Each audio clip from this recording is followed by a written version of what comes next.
Good morning, welcome back to Stewart's Garage. Just wanted to give you guys a little tip.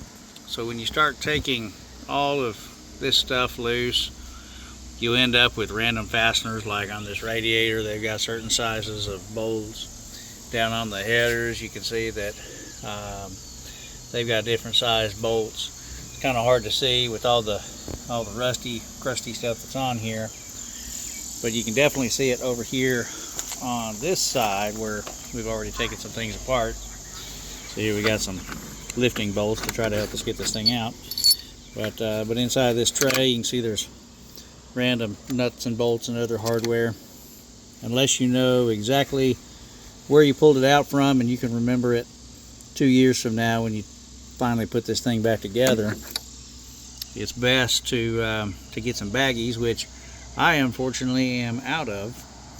But take the common hardware. Like if I take this radiator out, there's 4 of these bolts, and then put them in something like a sandwich bag or something like that, and then just label the bag what they go to, and then just drop them in a box. Try to keep the like parts together. So if you know that all the bolts go in the engine bay or someplace similar, try to keep those together. When you get to the interior, make sure you keep those bolts and things like that in a similar box. That way, when you're working on different parts of the car, it just makes it a lot easier trying to find your hardware. So, hope that helps. All right, we're going to get digging into this thing. We got a couple of belts we got to take loose. We're probably going to take this radiator out. It looks like it's in fairly decent shape, but we'll probably have that taken down and evaluated. Being that this car is all original, we would like to try to keep it as close to original as possible, and that includes the radiator if it's in good shape. If not, then that just means a new radiator for us.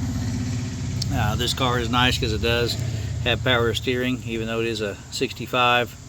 You can see this head is sat up and it's been exposed a little bit, so we got to get that cleaned up. The other side should be nice and clean because we've not broken it loose yet. But we're going to go through the engine. We're going to freshen it up. We're going to make sure that everything is running as it should be. We also got some small lines down here that we've got to take loose, so if there's any hardware that comes out, we're going to want to bag and tag it. Power steering pump. You can see that here's the pump that goes down here to the steering box. We've got to take it loose.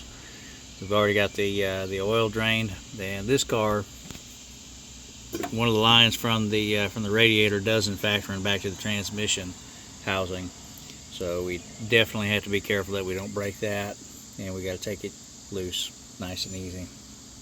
So we got this header loose. We'll probably go in and end up busting it loose down here at the flange, and we'll probably do the same thing on the other side because we're probably going to want those on here when we start firing this thing up again and testing it out, hopefully within a couple of months. So hopefully that helps. Just remember, bag and tag your parts and keep them together. Thanks.